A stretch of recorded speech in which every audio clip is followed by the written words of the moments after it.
கன்னியாகுமரி மாவட்டத்தில் உள்ள பல்வேறு கிராமங்களை சேர்ந்த 850க்கும் மேற்பட்டோர் சுனாமி அலையால் இழுத்து செல்லப்பட்டு உயிரிழந்தனர்.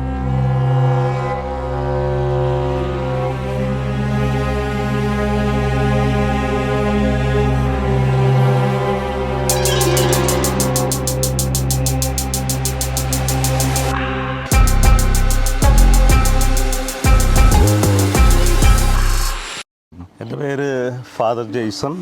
ഞാൻ അമലോത്ഭവ മാതാവിൻ്റെ മക്കൾ എന്ന സന്യാസ സഭയിലെ അംഗമാണ്. ഇതൊരു ഇൻ്റർനാഷണൽ കോൺഗ്രിഗേഷനാണ്. അപ്പോൾ അതിൻ്റെ ഒരു ബ്രാഞ്ചാണ് ഇമ്മാനുവൽ ഹോം.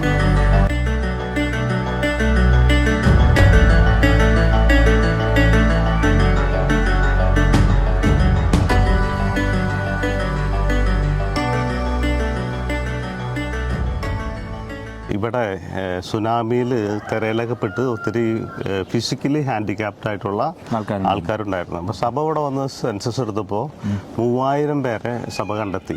തിരയിൽ പെട്ട് കണ്ണി കണ്ട ഭിത്തിയിലും തെങ്ങയിലൊക്കെ അടിച്ച് ആൾക്കാരുടെ നടുവളഞ്ഞും കയ്യൊക്കെ ഒടിഞ്ഞൊക്കെ അങ്ങനെ ഫിസിയോതെറാപ്പി ആയിരുന്നു അവർക്ക് ആവശ്യം വന്ന് സഭയുടെ കൺസെപ്റ്റിൽ. അങ്ങനെ സഭ ഇതൊരു ഫിസിയോതെറാപ്പി സെൻ്ററായിട്ടാണ് തുടങ്ങി. അത് ഏത് വർഷം തുടങ്ങി വെച്ചാൽ 2007 തുടങ്ങി. 2007 ഇവിടെ സ്ഥാപിതമായതാണ് നമ്മുടെ ഇമ്മാനുവൽ ഹോം. ഫ്രീ സർവീസ് ആയിരുന്നു. 7 കൊല്ലം നമ്മളത് സർവീസ് ചെയ്തു. പിന്നെ അതിന്റെ പ്രസക്തി തീർന്നു. അപ്പോൾ ഈ ഹൗസും ഈ കോമ്പൗണ്ടൊക്കെ ഇത്ര മനോഹരമായിട്ട് സഭയ്ക്ക് തോന്നിയതുകൊണ്ട് പിന്നെ ഒരു പിക്നിക് സ്പോട്ട് ഇവിടെ കന്യാകുമാരിയുടെ എല്ലാ സൈറ്റ്സ് ഏകദേശം ഇവിടുന്ന് 1 കിലോമീറ്റർ ചുറ്റളവിൽ നമുക്ക് ഒരുപാട് കാര്യങ്ങൾ കാണാനുണ്ട്. അപ്പോൾ സഭ വിചാരിച്ചു ഇത് ഒരു ചെറിയൊരു ധ്യാന കേന്ദ്രം. ഞങ്ങളുടെ തന്നെ അച്ഛന്മാരും സിസ്റ്റേഴ്സൊക്കെ സ്കൂളിലൊക്കെ വർക്ക് ചെയ്യുമ്പോൾ അവർക്ക് ഒരു ചേഞ്ച് ഒരാഴ്ച വന്ന് ഇവിടെ സ്റ്റേ ചെയ്ത് ധ്യാനിച്ച് പ്രാർത്ഥിച്ചൊക്കെ പോകാം. പ്ലസ് അച്ഛന്മാരുടെ ബന്ധുക്കൾക്കും അച്ഛന്മാരുടെ മാതാപിതാക്കൾക്കും അവരുടെ കൂട്ടുകാർക്കൊക്കെ ഇവിടെ വന്ന് ഒരു പിക്നിക് സ്പോട്ടായിട്ട് ഇവിടെ ഉപയോഗിക്കാം. അപ്പോൾ അച്ഛന്മാരെ അറിയാവുന്ന ആൾക്കാർക്കും അച്ഛന്മാരുടെ റെക്കമെൻഡേഷനിൽ ഇവിടെ വന്നാൽ ഞങ്ങൾ സ്റ്റേ കൊടുക്കും. അതിനെന്തെങ്കിലും ഒരു ചെറിയ ഫീസ് അവർ തരണം. കാരണം സപ്പോർട്ട് ആവശ്യമാണ്. തീർച്ചയായിട്ടും ഇത് മൊത്തം റൺ ചെയ്യണം. അതിന് നമുക്ക് അങ്ങനെ വരും. അപ്പോൾ അതായത് അച്ഛൻ പറയുന്നത് നമ്മുടെ ഫാമിലീസ് അങ്ങനെയുള്ള കാര്യങ്ങൾ ഉണ്ടെങ്കിൽ നമ്മുടെ ഇടവകയിൽ നിന്നോ അച്ഛന്മാരുടെ റെക്കമെൻഡിൽ നമുക്ക് ഇവിടെ വന്ന് അഫോർഡബിൾ ആയ പ്രൈസിൽ ചെറിയൊരു പ്രൈസിൽ നമുക്ക് താമസിക്കാം. അതിൻ്റെ ഡീറ്റെയിൽ അങ്ങനെ വരണമെന്ന് താല്പര്യമുണ്ടെന്നുണ്ടെങ്കിൽ നമ്മുടെ വീഡിയോ ഡിസ്ക്രിപ്ഷനിൽ അതിൻ്റെ ഡീറ്റെയിലും നമ്പറും ലൊക്കേഷനും ഷെയർ ചെയ്തേക്കാം. നമ്മൾ ഇവിടെ നിന്നാണ് നമ്മുടെ കണ്ടൽക്കാടിലേക്ക് പോകുന്നത്. കണ്ടൽക്കാട് വിദേശ പക്ഷികളൊക്കെ കാണാൻ പറ്റും. 2004 ഇവിടെ സുനാമി ഉണ്ടായിരുന്നത്.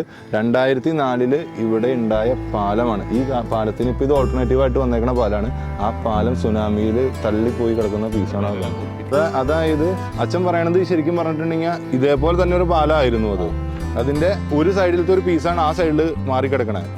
ഒരു സൈഡിലെ പീസ് അങ്ങോട്ട് മാറി കിടക്കണം. പിന്നെ നടുപ്പീസ് ഇപ്പൊ ശരിക്കും നിലവിലില്ല. വരെ ആരും കണ്ടെത്തിയിട്ടില്ല. അപ്പൊ ചിലർ പറയും അത് കടലിലേക്ക് തിരിച്ചു വലിച്ചിട്ടുണ്ടാവും പറയും. ചിലർ പറയും കായലിൽ മുങ്ങിപ്പോയി എന്ന് പറയും. ഇല്ല കാരണം പാലത്തിന്റെ മുകളിലൂടെ ഒക്കെ ആയിരിക്കും സുനാമി ഒന്ന് പോയി ഉണ്ടാവുക. ആ പാലം രണ്ടാമത് പണിതാ. അല്ല ഞാൻ പറഞ്ഞ ആ ഒരു ഹൈറ്റ് ഉണ്ടാവും. അതിന്റെ ടോപ്പിന്റെ ഒരു ഹൈറ്റ് ഉണ്ടായിട്ട് അപ്പൊ അതിന്റെ ഒരു ഭീകരത തന്നെ മനസ്സിലാക്കണം. അത് നിന്നിരുന്ന അതിന്റെ കാലുകളാണ് ആ കാണുന്നത്, ആ സൈഡിൽ കാണുന്നത്. കേട്ടിടത്തോളം കടല് നമുക്ക് കണ്ണിന് അപ്പുറത്തേക്ക് ഇറങ്ങിപ്പോയി.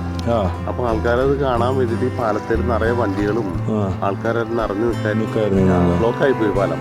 പക്ഷെ തിരിച്ച് കടല് കയറി വന്നത് എല്ലാം നശിപ്പിച്ചു വണ്ടികളും. അതുപോലെ തന്നെ ഒരു പാലം ഈ സൈഡിലും ഉണ്ട്, ഈ സൈഡിലും ഉണ്ട്. ഇത്രയും വലിയ കോൺക്രീറ്റ് പാലം തന്നെ തള്ളി പോകണമെന്നുണ്ടെങ്കിൽ ആ സുനാമിയുടെ ഒരു ഭീകരത നമ്മൾ മനസ്സിലാക്കണം. ആ സുനാമിയിൽ വയ്യാതെ വന്ന ആൾക്കാരെ റീഹാബിലിറ്റേഷൻ ചെയ്യാൻ വേണ്ടിയിട്ട് മാത്രമാണ് അവിടെ ഒരു ഇമ്മാനുവൽ ഹോം സ്റ്റാർട്ട് ചെയ്തത്. നമ്മൾ ഇവിടെ നിന്ന് ഏകദേശം എന്തോരം പോകണം വെച്ചാൽ അങ്ങോട്ടേക്ക്? ഇവിടുന്ന് ഒരു 3-4 കിലോമീറ്റർ. 4 കിലോമീറ്റർ പോകണം അല്ലേ? 4 കിലോമീറ്റർ നമ്മൾ കണ്ടൽക്കാടിൻ്റെ ഉള്ളിൽ കൂടെയാണ് പോകുന്നത്.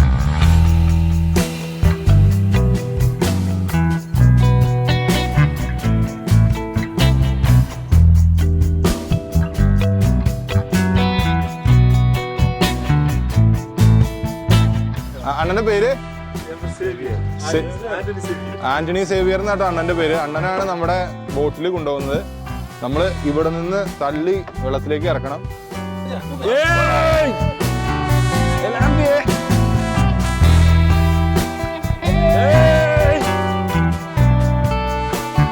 ഇതെല്ലാം നമ്മുടെ അച്ഛന്റെ കൂട്ടുകാരാട്ടോ. അച്ഛൻ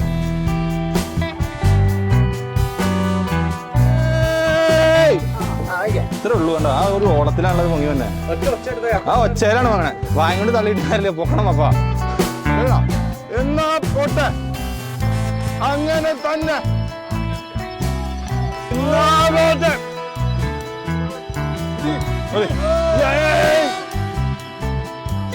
പൊങ്ങട്ടെ ഒരു മിനിറ്റ് എടാ ഇന്ത പക്കം പൊങ്ങലടാ ഓ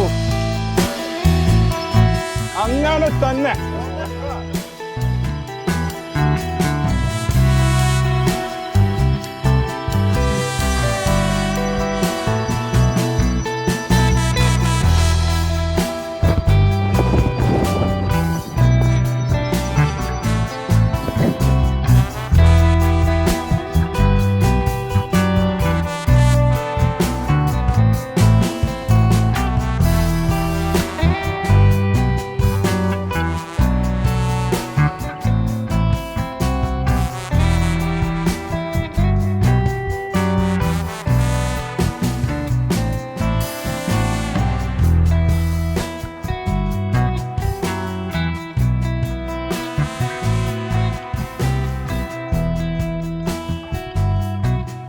ആ കാണുന്നതാണ് മരുത്വാമല. നമ്മൾ പോകുന്നത് മാംഗ്രോ ഗാർഡൻ ആണ്. നമ്മുടെ വിദേശ പക്ഷികളൊക്കെ വന്ന് ചേക്കേറുന്ന ഒരു കണ്ടൽക്കാടാണ് ആ കാണുന്നത്. അങ്ങടേക്കുള്ള യാത്രയാണ്. അവിടെ പോയി വിദേശ പക്ഷികളെ കാണാൻ പറ്റും. അങ്ങനെയുള്ള കാര്യങ്ങളൊക്കെ ഉണ്ട്. ആദ്യത്തെ ഒരു എക്സ്പീരിയൻസ് ആണ് ബോട്ടിലിരുന്ന് ഇങ്ങനെ ഒന്ന് പോകാൻ പറ്റുന്നത്. നമ്മുടെ ബാക്കി എല്ലാവരും ബാക്കിലുണ്ട്. അപ്പൊ അതൊക്കെ നമുക്ക് അങ്ങോട്ടേക്ക് പോവാം. അച്ഛൻ ബാക്കിലുണ്ട്, ഒരു അഡ്ജസ്റ്റ്മെന്റിൽ ഇരിക്കുന്ന കാര്യം. എനിക്ക് പേടി കാര്യങ്ങളൊന്നുമില്ല, എന്നാലും ചെറുതായിട്ടൊരു ഭയമൊക്കെ ഉണ്ട്, കുഴപ്പമൊന്നുമില്ല.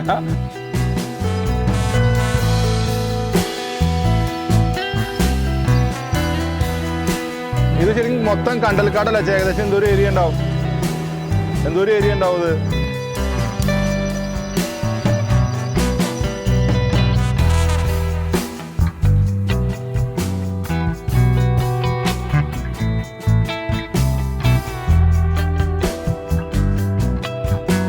ഇവിടെ വന്നവര് കന്യാകുമാരിയിൽ വന്നവര് എങ്ങനെയായാലും ഈ സ്ഥലം കണ്ടിരിക്കണം.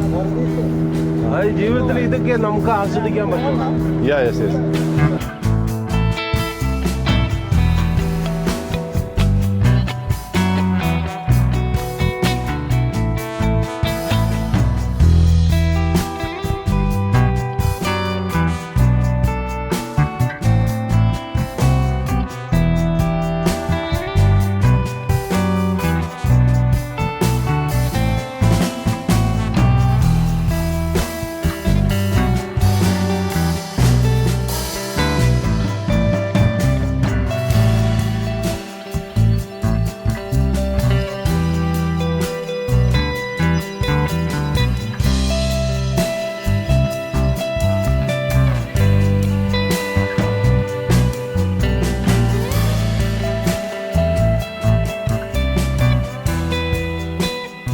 അതായത് നമ്മുടെ ചാനലിൽ ഇങ്ങനെ ഒരു വീഡിയോ കിട്ടാൻ മെയിൻ കാരണം നമ്മുടെ അണ്ണന്മാരാണ്. ഇൻഡിവിജ്വലായിട്ട് അണ്ണന്മാരെ ഓരോരുത്തരും ഒന്ന് പരിചയപ്പെടണം നമുക്ക്. അണ്ണ പേരൊന്ന് പറയാമോ?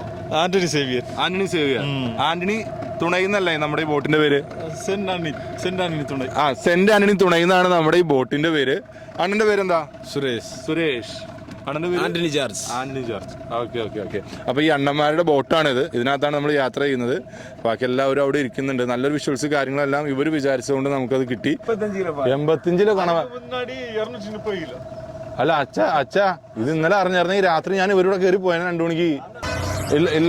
ഇല്ല പുള്ളിയില്ലയാ. അതാരാന്ന് തെരിയുമാ? അത് വന്ന് എന്നോട് അപ്പാതാ.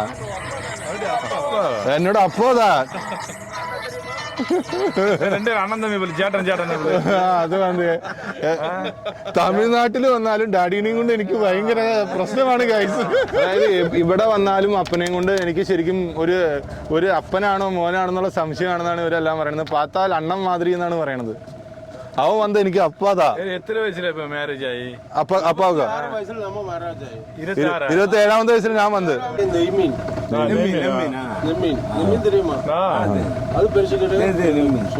ഫിഷ് ബിരിയാണിയാ? ഫിഷ് ബിരിയാണിയല്ലേ?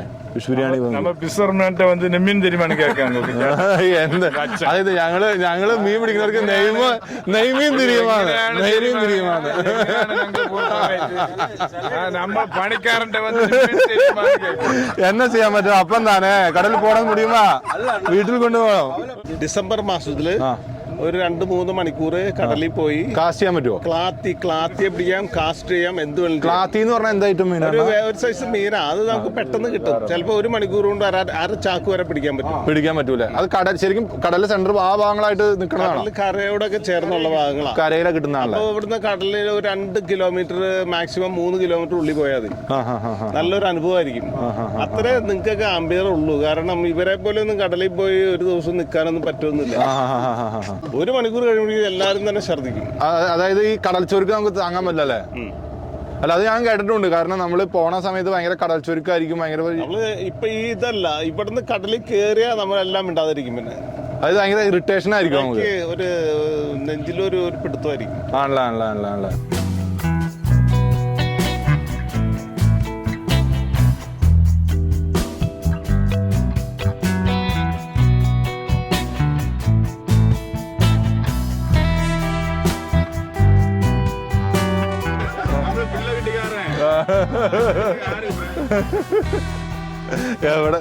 എവിടെ വന്നാലും നല്ല മാസം ചൊല്ല. ഇവിടെ മുതലേ കിടക്കുമാന്ന് വേറെ ഏതാവും സാധനം അവർക്ക് മുതലേ കിടക്കുമാന്ന് ചൊല്ലർക്ക്.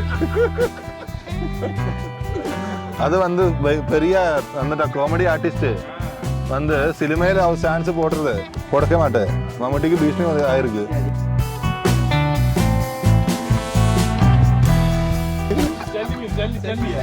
அது வந்து கணம்பு.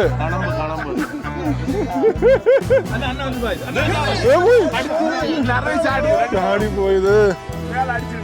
അതായത് ഇപ്പൊ ഗായ്സ് നമ്മള് ഓൾറെഡി ഇവിടെ ഇരിക്കുന്ന സമയത്ത് ഇവിടുന്ന് ചാടി കയറിയ മീനാണിത്. പഴയ പാലത്തിന്റെ 2 സുനാമിയിൽ അന്ന് ഞാൻ നേരത്തെ പറഞ്ഞിരുന്നു. സുനാമി അടിച്ച് 2 പീസായിട്ട് തിരിഞ്ഞു കിടക്കാണ്. സെൻട്രലിലെ പീസ് കാണാനില്ല. ഇത് അതിനുശേഷം അത് എവിടെയാന്ന് പോലും അറിയത്തില്ലല്ലേ. ഓക്കെ. അങ്ങനെ നമ്മൾ തിരിച്ച് കര പറ്റാറായി. തിരിച്ച് കരയിലേക്ക് കയറുകയാണ്. ഇവിടെ വെള്ളത്തിൽ ഇറങ്ങേണ്ട വരുമോ? അണ്ണാ വെള്ളത്തിൽ ഇറങ്ങിയിട്ടാണോ കയറണ്ടേ? അപ്പൊ ഞങ്ങൾ മൈക്ക് കാരണം എല്ലാം എടുത്ത് വെക്കാൻ പോവാണ്. അതൊക്കെ വെള്ളത്തിലേക്ക് ചാടി ഞങ്ങൾ വെള്ളം തള്ളി കയറ്റി അവിടെ വെച്ചതിന് ശേഷം ഞങ്ങൾ ഹോമിലേക്ക് തിരിച്ചു പോകും. ഹോമിൽ ചെന്നിട്ട് അടുത്ത വിശേഷങ്ങൾ നമുക്ക് കാണാം.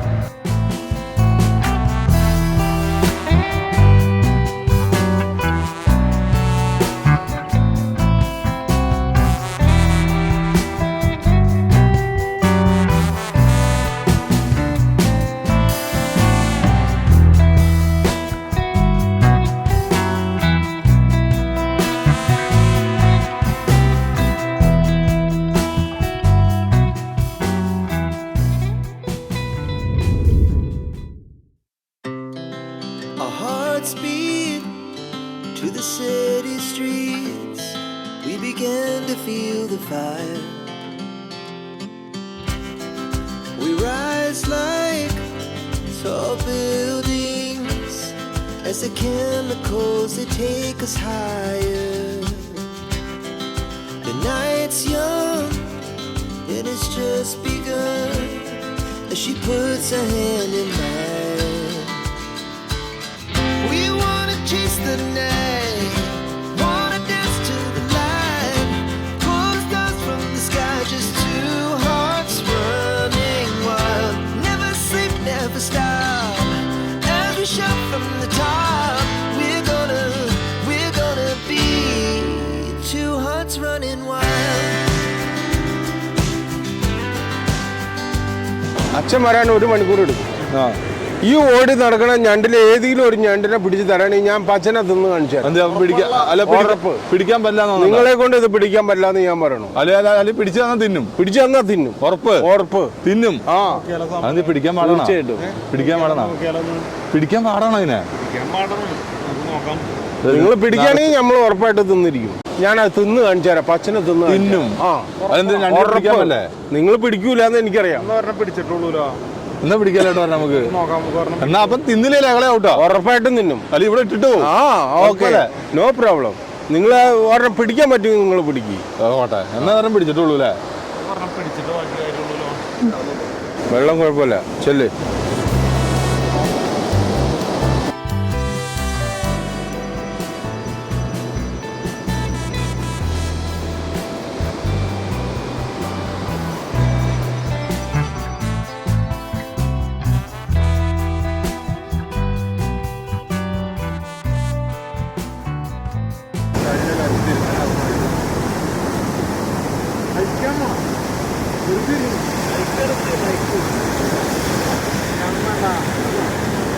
ഈ കഴിക്കുന്ന വേണ്ട കഴിക്കണ്ട കഴിക്കണ്ട ആ റെക്കോർഡാ ആ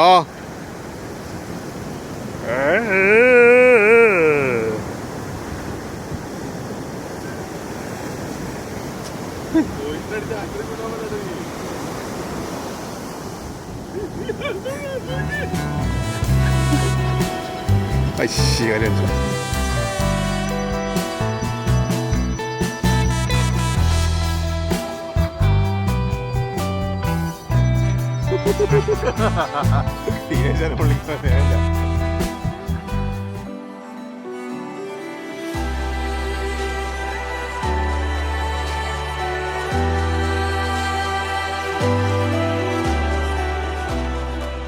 നാടൻ കോഴിക്കറിയുടെ പരിപാടികൾ അതേ അവിടെ തകൃതിയായിട്ട് നടന്നുകൊണ്ടിരിക്കുകയാണ്. എന്തൊക്കെയാണ് അതിൻ്റെ അകത്ത് പരിപാടികൾ എന്ന് നമുക്കൊന്ന് നോക്കാം. ആ അച്ഛാ സവാളൊക്കെ നന്നാക്കി ഉടൻ വരെയായി. ഓക്കെ, നമ്മുടെ എന്താണ് അവിടുത്തെ പരിപാടി നോക്കാം കുഞ്ഞേട്ടാ.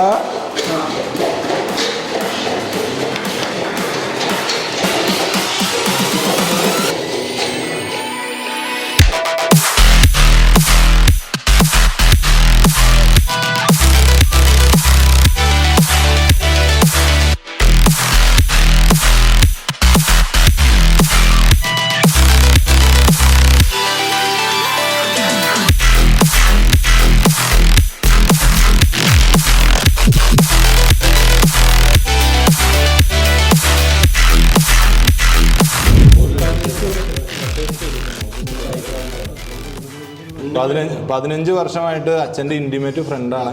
പേര് തങ്കത്തുറയിൽ നിന്നാണ്. അപ്പോൾ അണ്ണൻ ഇപ്പോൾ ഇവിടെ വന്നിട്ടുണ്ടായിരുന്നു. അപ്പോൾ അണ്ണനും കൂടി നമ്മൾ ഭക്ഷണം കഴിക്കാൻ വേണ്ടി വിളിച്ച് നിങ്ങൾ കഴിക്കട്ടോ. കഴിച്ചിട്ട് സമയം എടുത്ത് പറഞ്ഞായിട്ടോ അഭിപ്രായം. ശരിക്കും നിറച്ചു നിൽക്കുകയോ? ഇത് ശരിക്കും പറഞ്ഞാൽ കേരള തേങ്ങാപ്പാൽ കറിയാണ്. അണ്ണൻ്റെ ശരിക്കും പറഞ്ഞാൽ തമിഴ്നാട് ടൈപ്പ് ഒരു ടേസ്റ്റ് ഉണ്ടല്ലോ, വ്യത്യാസമുണ്ട്. അത് കഴിക്കാൻ എങ്ങനെയുണ്ട്? കഴിച്ചിട്ട് ആ ടേസ്റ്റ് അണ്ണനെ പിടിച്ചെടുക്കുക. நல்லா இருக்குல்ல? എന്നടാ ചാച്ച അടിപൊളിയുണ്ടാ? ഓവർ നെയ്യൊന്നുമില്ലല്ലോ. ഞാൻ ഇങ്ങനത്തെ ഒരു നെയ്ച്ചോറിനാക്കാനായിട്ട് അബ്ദുള്ള എന്ന് പറഞ്ഞൊരു മനുഷ്യനെ വിളിച്ചു. പക്ഷേ ശരിയായില്ല, ഫ്ലോപ്പായി പോയി, ഭയങ്കരമായിട്ട് കാശും പോയിട്ടുണ്ട്. എന്താ പരിപാടിയായിരുന്നേ? അപ്പോൾ ഒരു 9 സിസ്റ്റേഴ്സ് ഞാൻ അടിക്കാണ്ടായിരുന്നു. അവർക്ക് വേണ്ടി ഉണ്ടാക്കാൻ വേണ്ടിയിട്ടാണ്. മൊത്തം ഒരു 14 ഭക്ഷണം, 14 പേർക്കുള്ള ഫുഡ്. ഒരു 20,000 രൂപ ചെലവായി. 20,000 ചിലവഴിച്ചാ ആവശ്യമില്ലാതെ ഓവർ സാധനങ്ങളൊക്കെ വാങ്ങി. അല്ല 14 പേർക്ക് എന്നിട്ട് 20,000 രൂപ ചെലവ് ഭയങ്കര ചെലവായിരുന്നു. എല്ലാവരും വലിയ അന്നും പ്രകാരം പറ്റിപ്പോയി. ബ്രദർ എങ്ങനെയുണ്ട്? സൂപ്പർ. സൂപ്പറാണോ? ഒരു 50 പേർക്കുള്ള ഭക്ഷണം ഉണ്ടാക്കി അന്ന്. ആ ബാക്കി പോളായിക്കോ. ചേട്ടാ എങ്ങനെയുണ്ട്? ഇത് ഭയങ്കരമായിട്ട് ഒന്നും പറയാനില്ല. ഇത് ചേട്ടൻ്റെ ഏറ്റവും വലിയ ഡയലോഗാണ്, ഒന്നും പറയാനില്ല. സൂപ്പറായിട്ടുണ്ടെന്ന് പറഞ്ഞ നാടൻ കോഴി തേങ്ങാപ്പാൽ കറി വെച്ചു, ഗീ റൈസ് അടിച്ചു. ഇത് നമ്മളെല്ലാവരും കഴിച്ചുകൊണ്ടിരിക്കുകയാണ്. വീഡിയോ ഇവിടെ വെച്ച് വൈൻഡപ്പ് ചെയ്യാണ്. അടുത്ത വീഡിയോയിൽ കാണാം.